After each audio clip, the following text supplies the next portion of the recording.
Well, we were at home and we just bought a house a month before, and we were working on replacing the floors. The board kicked and it took my hand with it and completely amputated my left hand right between the wrist and my hand. I stayed calm. I hollered for my husband and, cut off, put pressure point, elevated my arm, and went inside the house and laid on the floor, and he was already on the phone calling 911. Ambulance got there within a couple minutes.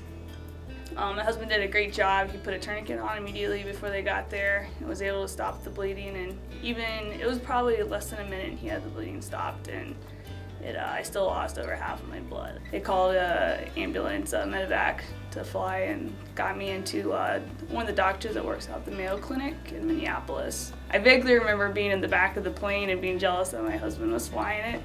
I'd never flown one of those before. He examined everything and it was a pretty clean cut, and since it'd been on ice for only a couple hours, he thought it was a pretty good candidate for being able to be reattached. He was able to hook all the bones, all the arteries, veins, nerves, tendons. There's 36 tendons that he had to reattach. And then, all the nerves are just microscopic. I don't think he missed a single capillary. Like, my hand never turned any different color at all. I became my squadron's exec and did that full time and did therapy as well. I've been flying for 13 years. I started when I was almost 14 years old. And it's just part of who I am. It's my passion, and I don't know, it was really scary. I never thought about not flying again, and just kind of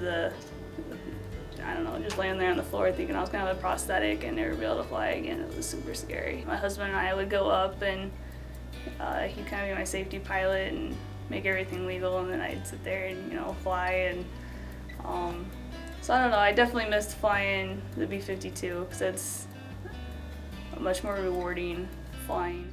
On Monday morning, my commander, Lieutenant Colonel Ryan Grecki, he walked in and told me that he just got off the phone with the Pentagon and that they'd cleared me to fly again, and I think I almost fell off my seat. It was kind of like I had never gotten out of the plane. I don't know, it was just like I'd flown last week. It was great. I missed it a lot, but at the same time everything came back, and I don't know, maybe I didn't realize how much I missed it until I got back in the plane and was actually flying. Flying again is great, but then all kinds of just little things like putting your hair in a ponytail, and for a while I couldn't fold laundry, and I didn't realize how much.